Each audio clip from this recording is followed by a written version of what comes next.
Soyez les bienvenus au nom du Dieu trois fois saint. Alors aujourd'hui, pour une fois, Pâques, grand soleil. Mais vous avez vu dans la montagne, pas très loin d'ici, 1 mètre de neige, même un peu plus parfois, 40 cm en quelques minutes. Alors, un soir d'hiver, juste avant de se coucher, un couple belge, je précise bien belge, entend annoncer, sur le radio réveil, juste au moment de se coucher, 10 cm de neige sont annoncés cette nuit. Pour faciliter le déneigement, veuillez mettre vos voitures du côté pair de la rue. Merci. Alors, la femme se rhabille précipitamment et va placer la voiture du couple du côté pair de la rue. Et voilà, la nuit se passe, le lendemain, il déneige facilement parce que les voitures sont du côté pair. C'est super. Le lendemain au coucher, rebelote. Cette nuit, ce sont 15 cm de neige qui sont annoncés. Pour faciliter le déneigement, veuillez mettre vos voitures du côté impair de la rue. Merci. Alors évidemment, la femme se rhabille, elle va placer la voiture du couple du côté impair, et le lendemain, tout se passe très bien. Ceux qui déneigent tranquillement, et voilà. Et le soir, au moment du coucher, rebelote. Cette nuit, ce sont 30 cm de neige qui sont annoncés. Pour faciliter le déneigement, veuillez mettre vos voitures. Zut! Juste à ce moment-là, la retransmission est interrompue à cause de la neige. Alors la femme, perplexe, regarde son mari et lui dit: mais qu'est-ce que je dois faire maintenant là? Il n'a pas dit de quel côté de la rue mettre la voiture. Et l'homme la regarde avec beaucoup de compassion et lui dit: et pourquoi ce soir tu ne la laisserais pas dans le garage?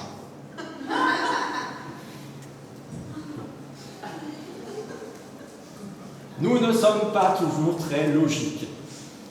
Parfois, nous avons les choses juste là, sous notre nez, et nous ne les voyons pas.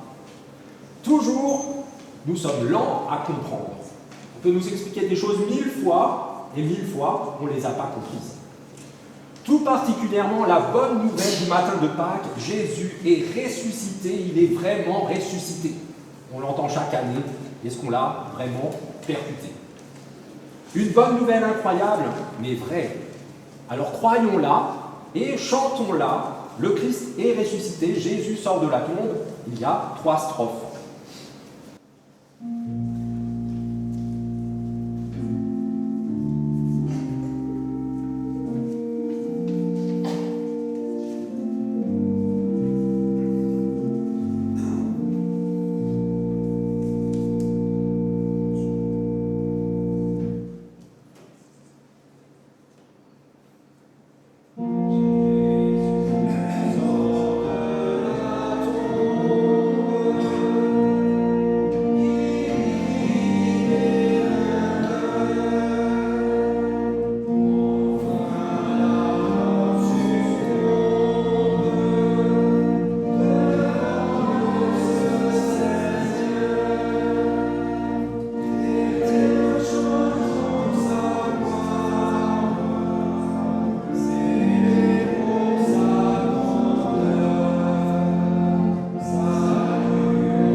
avec les mots du psalmiste au psaume 118. Célébrez le Seigneur car il est bon et son amour n'a pas de fin. Que le monde entier le dise, son amour n'a pas de fin. Du fond de la détresse, j'ai appelé le Seigneur au secours. Et il m'a répondu, il m'a rendu la liberté. Le Seigneur est pour moi, je n'ai peur de rien. Ma grande force, c'est le Seigneur, il est venu à mon secours. Des cris de joie et de délivrance remplissent les tentes des fidèles. La main droite du Seigneur est relevée, la main droite du Seigneur est victorieuse. Non, je ne mourrai pas, je vivrai pour annoncer les actions du Seigneur. La pierre dont les maçons ne voulaient pas est maintenant la principale, la pierre de l'angle. Célébrez le Seigneur car il est bon. Et son amour n'a pas de fin. Rendons gloire au Seigneur 3 fois saint, et sei dem Vater.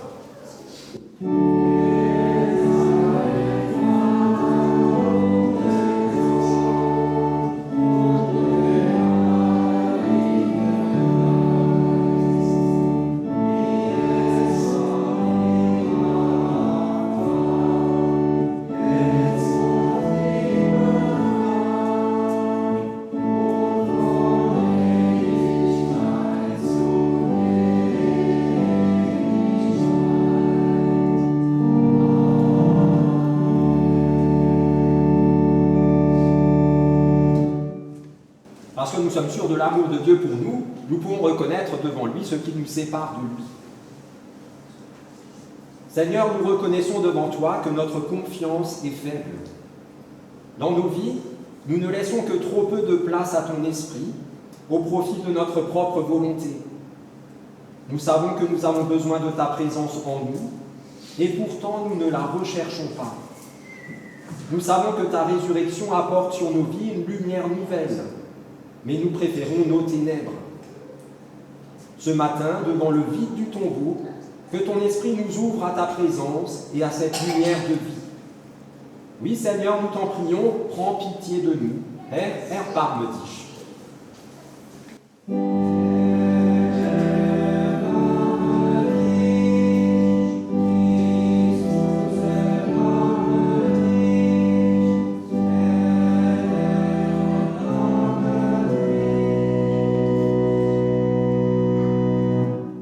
Que celui qui aime Dieu se réjouisse, car voici ce qu'il proclame à son intention par la bouche de l'apôtre Paul, qui dit ceci.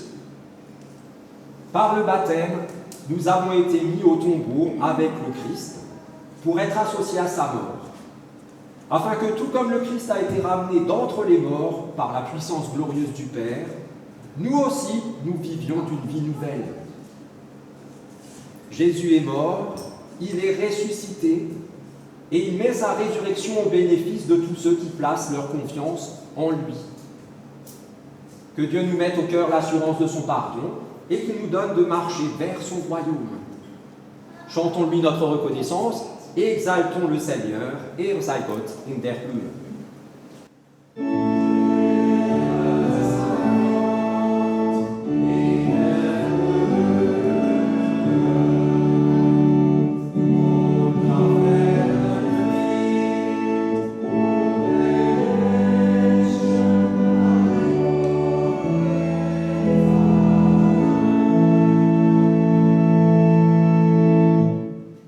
Vous pouvez reprendre place.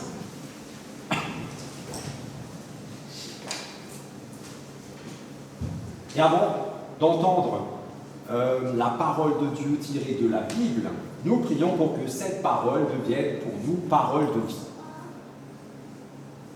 Seigneur notre Dieu, des cris de joie parcourent le monde. Christ est ressuscité. La lumière de Pâques nous ouvre les yeux, alors qu'à nos oreilles retentit la bonne nouvelle. La mort est vaincue. Seigneur, sois au milieu de nous, dans la joie de nos chants, dans la ferveur de nos prières, et qu'au moment d'ouvrir ta parole de vie, par la paisible clarté de ton esprit, donne-nous d'accueillir dans nos vies ta résurrection. Nous t'en prions par Jésus-Christ, ton Fils, notre Seigneur, qui vit et qui règne avec toi, Père, et le Saint-Esprit, un seul Dieu, pour les siècles des siècles.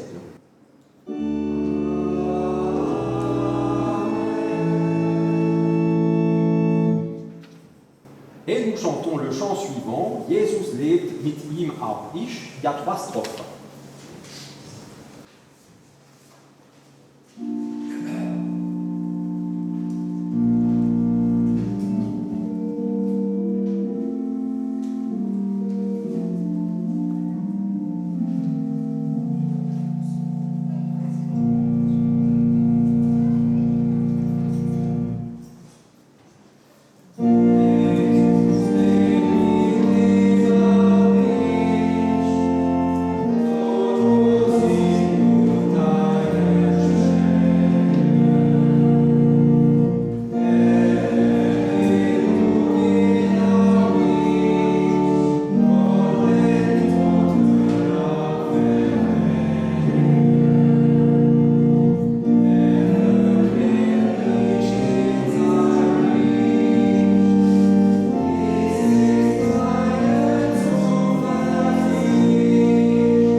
Et nous entendons tout d'abord le verset auquel nous sommes confiés aujourd'hui, pour la semaine qui commence, tiré du livre de l'Apocalypse, au premier chapitre, le verset 18. Le Christ proclame « J'étais mort, mais me voici vivant à tout jamais. Et je détiens les clés de la mort et du séjour des morts. » Acclamons l'Évangile en chantant « Alléluia ».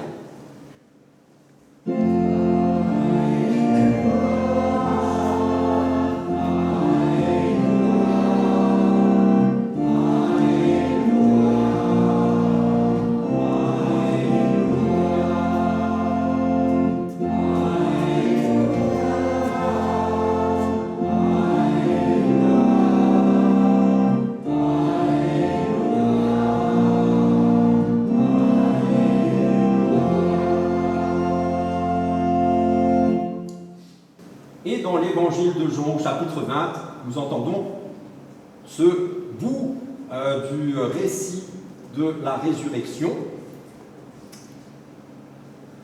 Marie se tenait près du tombeau, dehors, et pleurait. Tandis qu'elle pleurait, elle se baissa pour regarder dans le tombeau. Elle vit 2 anges en vêtements blancs assis à l'endroit où avait reposé le corps de Jésus, l'un à la place de la tête et l'autre à la place des pieds. Les anges lui demandèrent « Pourquoi pleures-tu » Marie leur répondit « On a enlevé mon Seigneur et je ne sais pas où on l'a mis. » Cela dit, elle se retourna et vit Jésus qui se tenait là, mais sans se rendre compte que c'était lui. Jésus lui demanda « Pourquoi pleures-tu ? Qui cherches-tu » Marie pensa que c'était le jardinier. C'est pourquoi elle lui dit « Si c'est toi qui l'as emporté, dis-moi où tu l'as mis, et j'irai le reprendre. Jésus lui dit, Marie. Elle se tourna vers lui et lui dit en hébreu, Rabouni, ce qui signifie maître. Jésus lui dit, ne me retiens pas, car je ne suis pas encore monté vers le Père. Mais va dire à mes frères que je monte vers mon Père, qui est aussi votre Père, vers mon Dieu, qui est aussi votre Dieu. Alors Marie de Magdala se rendit auprès des disciples et leur annonça, j'ai vu le Seigneur. Et elle leur raconta ce qu'il lui avait dit. Seigneur, ta parole est la vérité. Enseigne-nous à marcher selon ta vérité. L'aube dire au Christ.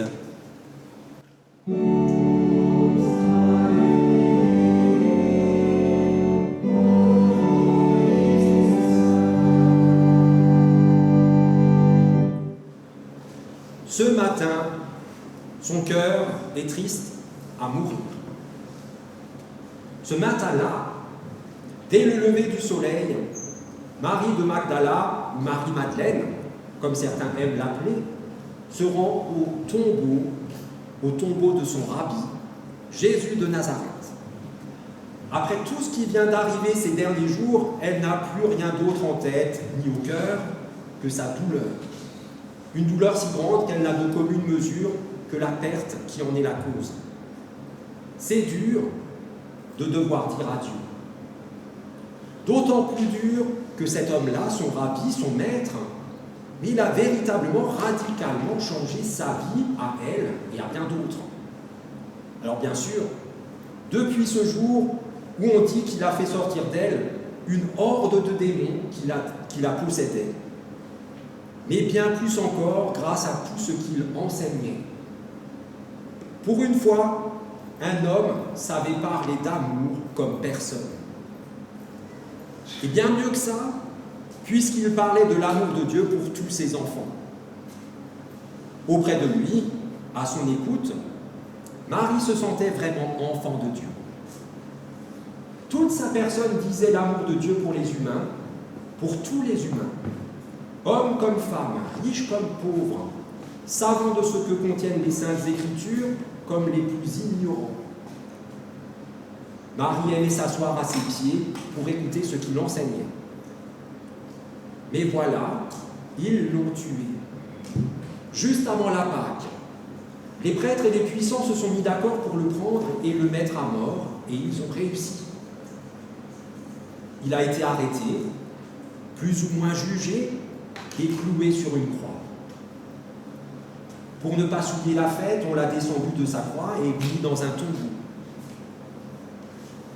Et Marie, comme beaucoup d'autres, n'y comprenait rien. Il était pourtant si puissant.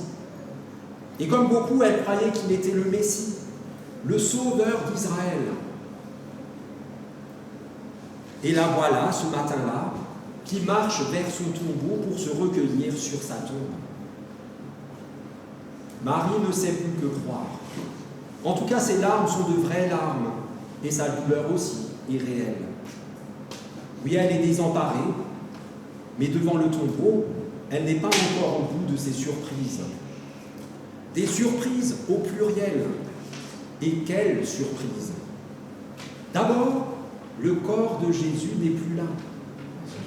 Ensuite, 2 anges sont dans le tombeau et ils lui parlent. Enfin, Jésus lui-même se tient debout devant Marie et lui aussi, il lui parle. Pour nous, encore plus surprenant que tout ça, c'est de voir Marie ne pas être surprise par les 2 anges. C'est presque comme si tout ça était banal pour elle. En tout cas, ce n'est clairement pas ce qui retient son attention. Non, elle, ce qu'elle voit, c'est qu'il manque celui qu'elle est venue trouver. Il manque Jésus, il manque sa vie. Jamais elle n'aurait pensé que ce soit possible. Et à ce moment-là, dans son cœur, se fait un vide encore plus grand que celui du tombeau. Son monde tout entier est encore une fois totalement bouleversé.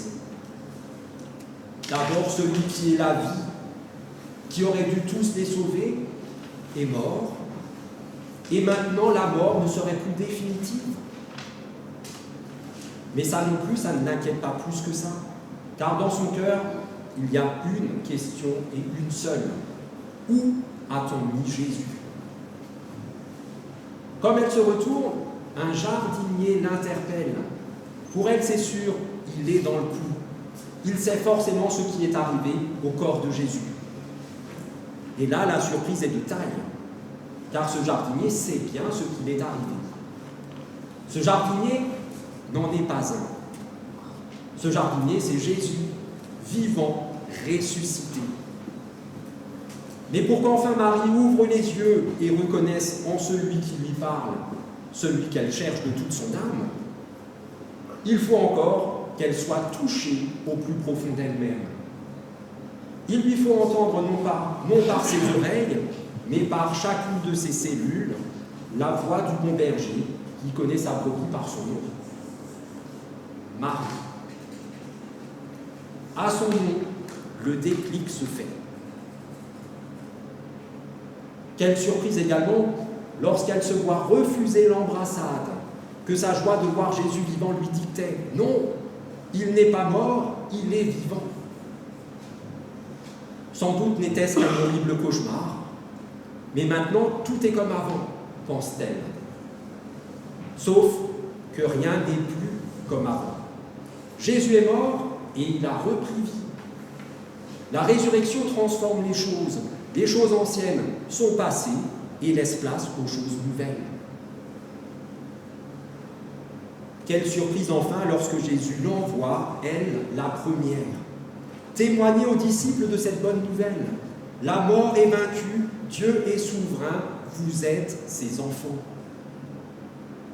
Marie était remplie de foi, mais aussi de peine et de doute. L'espérance et le doute vont toujours de pair dans le cœur des êtres humains. C'est comme ça. Et pour tous ceux qui traversent une telle période, une période de doute ou de deuil, une chose est certaine, et Marie en a témoigné, elle, la première, c'est que Dieu accueille chacun de leurs sentiments, doute, tristesse, incompréhension, rébellion, avec tout l'amour dont il est capable. Et ce n'est pas petit. Alors aujourd'hui, peut-être êtes-vous dans le doute ou dans le deuil. Peut-être votre situation ne vous permet-elle pas de vous réjouir autant que vous l'auriez souhaité. Peut-être la situation du monde, la société, toute cette misère, le chômage, les guerres, etc. Peut-être que tout ça vous empêche de croire jusqu'au bout. Ce matin, alors que votre quotidien vous enferme peut-être dans vos émotions et vos soucis, tendez l'oreille du cœur, pour entendre retentir votre prénom. Alors, au son de cette voix qui proclame votre nom, vos yeux s'ouvriront et vous reconnaîtrez vous aussi votre berger, le bon berger, celui qui est capable d'un amour parfait pour chacune de ses brebis. Il y a 2000 ans, ce matin-là, Marie, la première, a vu Jésus vivant. Et vous savez quoi? Ce matin-là, pour nous, c'est aujourd'hui. Car Jésus est toujours vivant. Amen.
Nous allons à présent partager le repas du Seigneur pour ceux qui le souhaitent.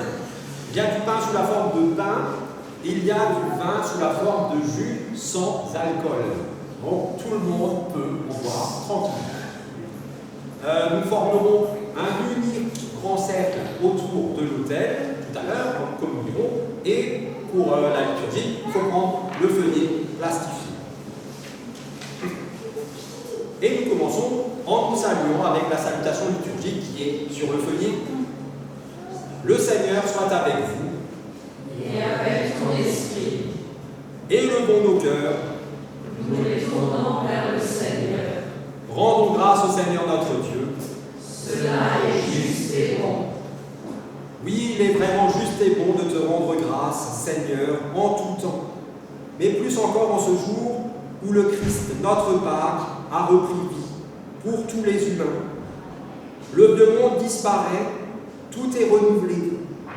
Le Christ est ressuscité, notre vie est restaurée.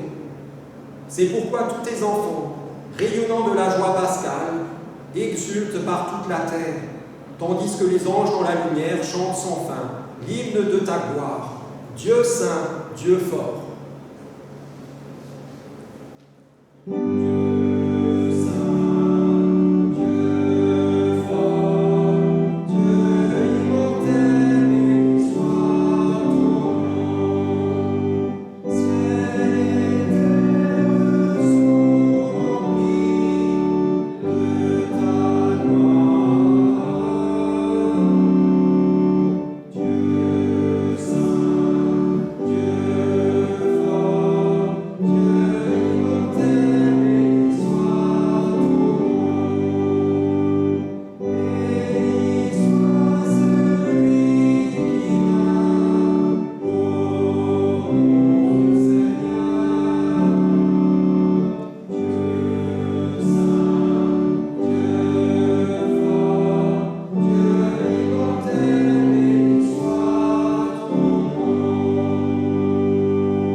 Le Seigneur Jésus, la nuit où il fut livré, prit du pain, et après avoir rendu grâce, il le rompit et il dit : Prenez, mangez, ceci est mon corps livré pour vous, faites ceci en mémoire de moi.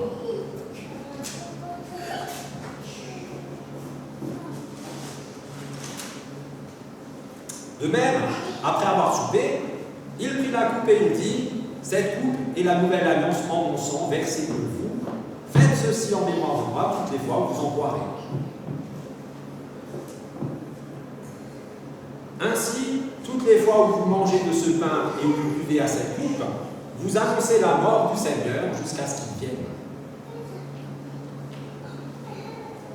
Nous prions et pour ce faire, nous nous levons.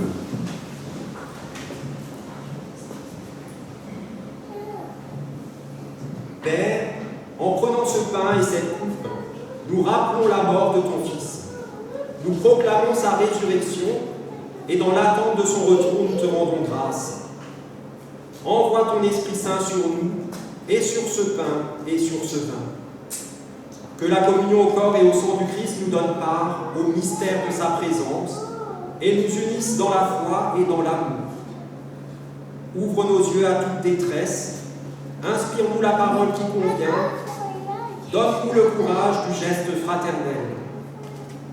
Fais de ton Église un lieu de vérité et de liberté, de justice et de paix, afin que chacun puisse y trouver une raison d'espérer. Et dans cette attente, nous unissons nos cœurs et nos voix pour faire monter à toi la prière que tu nous as toi-même enseignée. Notre Père qui es aux cieux, que ton nom soit sanctifié, que ton règne vienne, que ta volonté soit faite sur la terre comme au ciel. Donne-nous aujourd'hui notre pain de ce jour. Pardonne-nous nos offenses, comme nous pardonnons aussi à ceux qui nous ont offensés. Et ne nous laisse pas à la tentation, mais délivre-nous du mal, car c'est à toi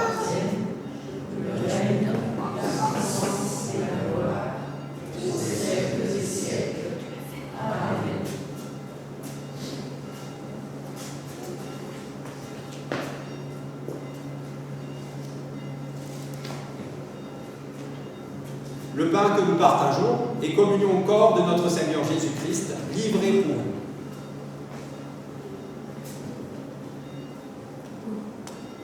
La coupe de bénédiction pour laquelle nous rendons grâce est communion au sang de notre Seigneur Jésus-Christ, versé pour vous.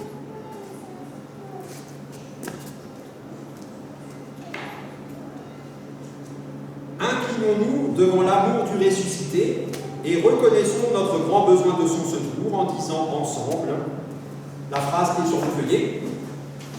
Seigneur, je ne suis pas digne de te recevoir, mais dis seulement une parole et je serai guéri.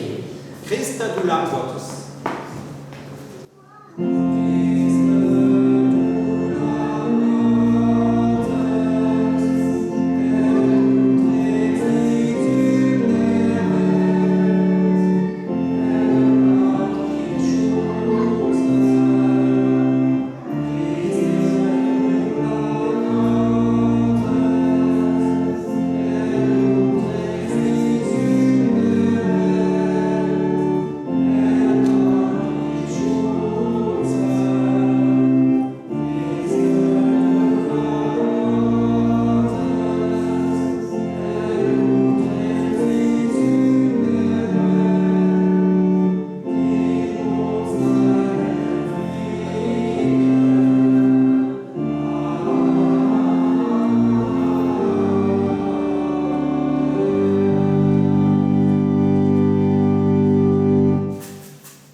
Voici, dit le Seigneur, je me tiens à la porte et je frappe. Si quelqu'un entend ma voix, m'ouvre la porte, j'entrerai chez lui, je dînerai avec lui et lui avec moi. Le Maître vous appelle, venez, vous êtes tous invités.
nous célébrons la victoire de la vie sur toute mort, fais jaillir en nous l'allégresse qui ne pourra plus jamais être étouffée.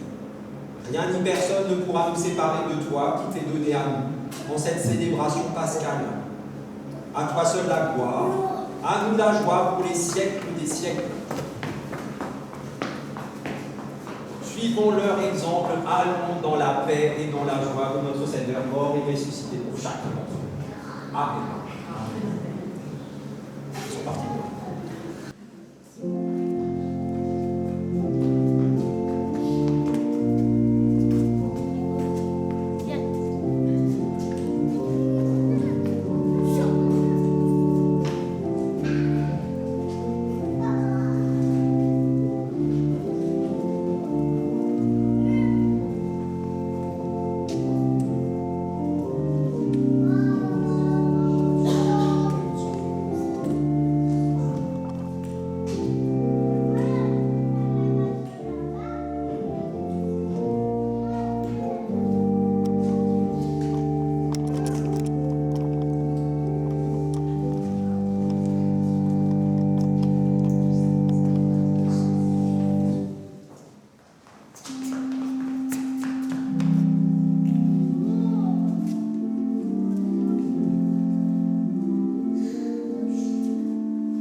Que ce matin soit pour chacun d'entre nous celui de la nouvelle naissance, qu'il nous permette de croître dans la grâce et dans la joie. Hugo,